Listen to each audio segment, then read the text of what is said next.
Hello friends, स्वागत है आपका हमारे चैनल स्कोर फार्मा क्लासेस में। आज आप लोग देखेंगे एक वैकेंसी अपडेट आया हुआ है आईसीएमआर न्यू दिल्ली से।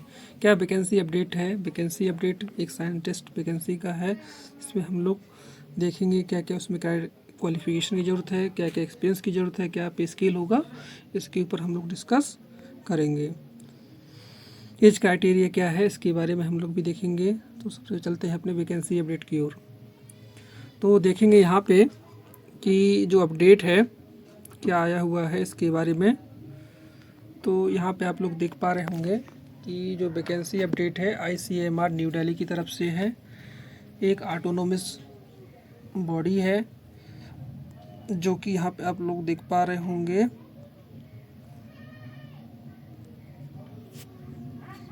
तो क्या आईसीएमआर यहाँ पे आप देख पा रहे हैं ICMR scientist opening vacancy for pharma के लिए, केमिस्ट्री के लिए, बायोकेमिस्ट्री के लिए, बायोटेक्नोलॉजी कैंडिडेट्स इसमें अप्लाई कर सकते हैं। इसमें जो पे स्केल होगा क्या होगा, आपका पे मैट्रिक्स होगा 1,23,100 से लगा करके आपका 2,15,900 रुपीज़ आपका पे स्केल होगा। इसके बाद जो है आगे हम लोग बढ़ते हैं यहाँ पे देखेंगे कि जो वैकेंसी है आईसीएमआर वैकेंसी है जो आपका आईसीएमआर आपका न्यू दिल्ली की तरफ से autonomous organisation under the department of health research ministry of health and family welfare government of India. ICMR is a dealing with the biomedical health research in various area में इसे rule कर रही है, और ये बहुत सारा जो है हेल्थ मेडिकल पे काम भी कर रही है। वैकेंसी क्या पोस्ट क्या है, पोस्ट आपका जो पोस्ट जो देखेंगे यहाँ पे आप लोग देख पा रहे होंगे। जो पोस्ट है आपका क्या पोस्ट है, साइंटिस्ट ई का पोस्ट है। नॉन मेडिकल के लिए एक वैकेंसी है। इसमें हम लोग देखेंगे क्या क्या इसमें जो इसके फॉर्म हैं जो इसको अप्लाई कर सकते हैं। तो सबसे पहले आपको यहाँ पे इसकी वेबसाइट पे जाना होगा।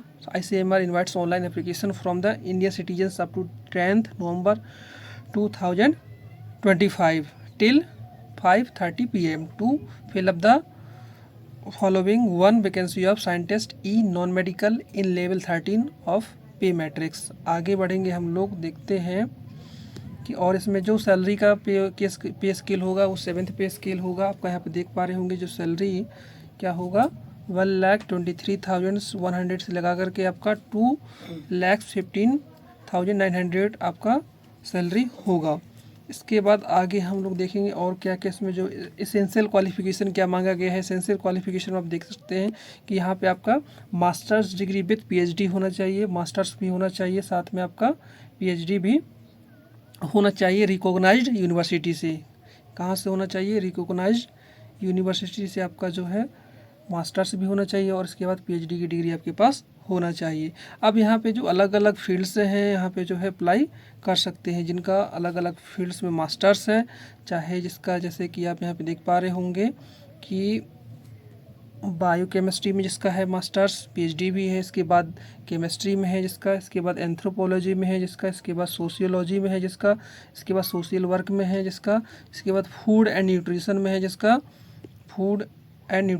जिसका, इसके बाद है आपका economic with specialisation in the health economics and psychology में है जिसका, बायोलॉजी में है या बायो साइंस में है या एंटोमोलॉजी में है, मेडिकल एंटोमोलॉजी में है, ये सब इसमें जो है। इसके बाद आगे आप लोग देख पा रहे होंगे कि माइक्रोबायोलॉजी में जिसका पीएचडी है, इसके बाद मॉलिक्यूलर बायोलॉजी में है मास्टर प्लस पीएचडी है, या फार्माकोलॉजी में है आपका मास्टर्स है प्लस पीएचडी है, या इसके बाद फार्मेसी में मास्टर्स किए हैं या फिर पीएचडी किए हैं, वहाँ पे भी आप लोग अप्लाई कर सकते हैं। इसके बाद और कैंडिडेट और भी देखते हैं कौन कौन से स्ट्रीम जो दिया गया इसमें अप्लाई करने के लिए। तो यहाँ पे देख पा रहे होंगे आप जो है टॉक्सिकोलॉजी में है, इसके बाद बायोलॉजी में जो मास्टर्स किया हुआ है साथ में पीएचडी है, इसके बाद जो है आपका जूलॉजी में जो किया हुआ है, इसके बाद बायोटेक्नोलॉजी में जो किया हुआ है, इसके बाद बॉटनी में किया हुआ है जो, इसके बाद बायो इन्फॉर्मेटिक्स में जो किया हुआ है, इसके बाद जो है बायोस्टेटिक्स में है या स्टेटिक्स में जो किया हो वो कैंडिडेट्स अप्लाई कर सकते हैं। यहाँ पे आगे देख पा रहे होंगे आप लोग जो पब्लिक हेल्थ वगैरह जिसने किया है वो भी अप्लाई कर सकता है। इसके बाद एनी क्लिनिकल सब्जेक्ट में कोई किया है, एनी क्लिनिकल सब्जेक्ट में कोई किया है तो वो भी कैंडिडेट अप्लाई कर सकता है, वो भी यहाँ पे अप्लाई कर सकता है। इंटरनल मेडिसिन वगैरह जिसने किया है, कम्युनिटी मेडिसिन या सर्जरी या ऑब्स्ट्रिक्ट्स में किया हुआ है, गायनेकोलॉजी में किया हुआ है, या पीडियाट्रिक में किया हुआ है, या ऑर्थोपोलॉजी में जिसने किया वो यहाँ पे कैंडिडेट्स अप्लाई कर सकते हैं। ठीक है, साइकेट्री में जिसने किया है, या any other relevant subjects in medicine से बायो मेडिकल साइंसेज में जिसने किया हुआ वो भी कैंडिडेट्स अप्लाई कर सकते हैं। यहाँ पे बात करते हैं एक्सपीरियंस, सॉरी एसेंशियल एक्सपीरियंस की बात करते हैं तो इसमें क्या चाहिए होगा आपको, 10 ईयर्स का एक्सपीरियंस होगा। इसके बाद including 2 years of the managerial experience, मतलब 2 साल का एक्सपीरियंस आपका मैनेज होगा। जैसे कि इसके बाद यहाँ पे डिजायरेबल एक्सपीरियंस भी मांगा गया है। डिजायरेबल एक्सपीरियंस में देख पाएंगे कि यहाँ पे एक्सपीरियंस इन द मैटरनल या तो चाइल्ड हेल्थ एंड न्यूट्रिशन में आपका जो जिसने काम किया हो तो उसका भी एक्सपीरियंस यहाँ पे, ये डिजायरेबल एक्सपीरियंस है, यहाँ पे अगर होगा तो उसको प्रायोरिटी दी जाएगी। इसके बाद आगे देखेंगे नोट में क्या जो लिखा हुआ है इसमें जो है कि PhD will be considered as 4 years, जिसका PhD हो उसका एक्सपीरियंस 4 ईयर कंसिडर किया जाएगा। इसके बाद यहाँ पे देख पाएंगे कि MD या MS equivalent to considered as 3 years experience, जिसने MD किया हुआ है या MS किया हो उसका जो है 3 ईयर्स का एक्सपीरियंस कंसिडर किया जाएगा। इसके बाद आगे देख पाएंगे कि यहाँ पे जो MVSC master of veterinary science में जिसने किया हुआ है तो उसका 2 साल का एक्सपीरियंस काउंट होगा। इसके बाद यहाँ पे देख पाएंगे आपका कि मास्टर्स फार्मेसी या MTech किया हुआ जिसने ME किया हुआ will be not consider as any experience, जिसने मास्टर ऑफ फार्मेसी का MTech का ME का किसी भी प्रकार का एक्सपीरियंस काउंट नहीं किया जाएगा। एक्सपीरियंस अगर है आपका किसमें, रिसर्च में है, development related to biomedical science, related to the job requirements, specified requirement, तो यहाँ पे आपका काउंट होगा। इसके बाद जो है इसके बाद जो एज लिमिट देख लेते हैं कि एज लिमिट का क्या क्राइटेरिया है। इसमें एज लिमिट का जो क्राइटेरिया है आपका कि अपर एज लिमिट इज़ 50 ईयर्स, मतलब आपका जो अधिकतम उम्र है 50 ईयर्स है, लेकिन रिलैक्सेशन भी मिलेगा, relaxable in the accordance to government of instruction, government of India के अनुसार आपको जो भी इंस्ट्रक्शंस होंगे उनको फॉलो करके आप जो है रिजर्वेशन का, रिलैक्सेशन का फ़ायदा उठा पाएंगे। यहाँ पे आगे देखेंगे कि फ़ी का जो क्या दिया गया, फ़ी के बारे में जो दिया गया है आपका कि एप्लीकेशन फ़ी, ये कैसा होगा, एप्लीकेशन फ़ी नॉन रिफंडेबल होगा, मतलब इसको रिफ़ंड नहीं कर सकते हैं एक बार फॉर्म को अप्लाई करने के बाद। इसके बाद जो है आपका 1500 जो है आपका इज़ रिक्वायर्ड, कितना लगेगा आपका 1500 रुपये लगेगा। इसमें SC/ST women's PWBD EWS candidates are exempted from the application fee, ये इनको किसी प्रकार का किसी SC/ST वुमेंस का PWBD या EWS किसी प्रकार का फीस यहाँ पे नहीं लगेगा।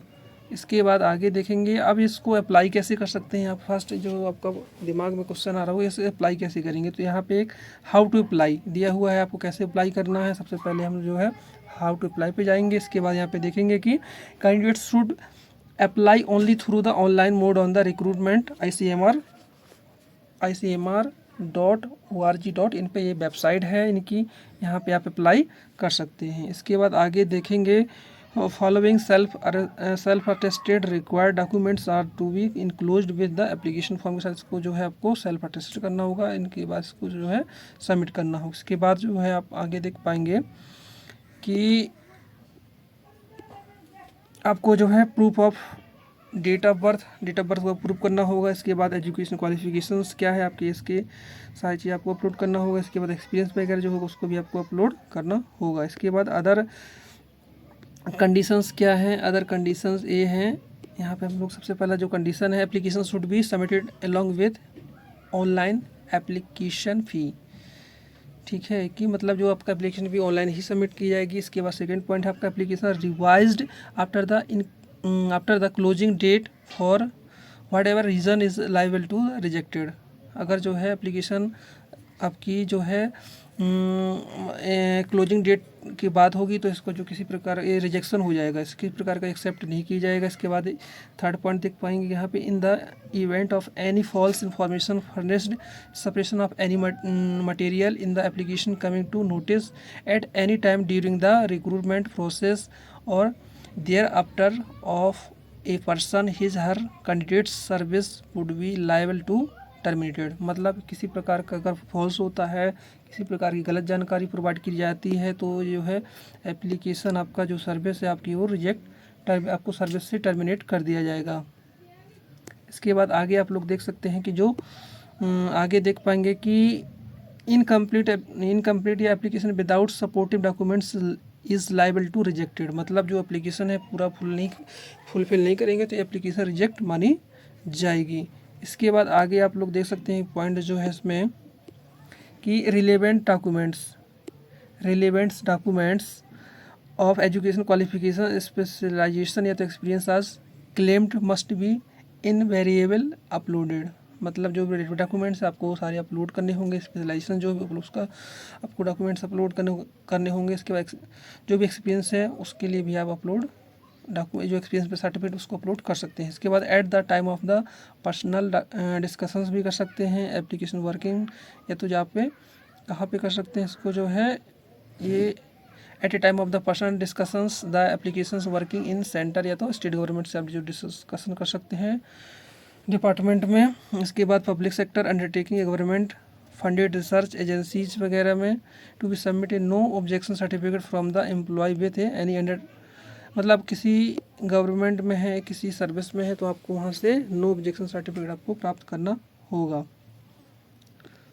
इसके बाद आगे हम लोग देखेंगे, इसके बाद शॉर्ट लिस्टिंग क्राइटेरिया क्या है कि in the first instance all the candidates who fulfil the minimum eligibility in respect of age, educational qualification and experience shall be short list. मतलब जिसका मिनिमम एलिजिबिलिटी को क्रॉस करता होगा, एजुकेशन क्वालिफिकेशन जिसके पास होगा, एक्सपीरियंस होगा, उसको शॉर्ट लिस्टेड किया जाएगा। आगे आप लोग देख पाएंगे कि if any number of such short listed candidate is the high it is not possible to call of them for the interview then the ICMR shall further shortlisted the candidates on the basis of some suitable shortlisting criteria। तो आपको ज़्यादा candidates होंगे तो आपको call नहीं किया जाएगा, आपको शॉर्ट लिस्ट किया जाएगा। ठीक है, तो यहाँ पे आप लोग देख पाएंगे दोस्त दिस में भी vary cases to case depending on the merits. ICMR generally prefer to call candidates with higher experience in relevant fields with the higher education qualification as the candidates see may be and as decided by appointing authority। इसके बाद जो last date for the receipt of application, मतलब जो last date apply करने का है वो 10/11/2025 तक है। Thank you.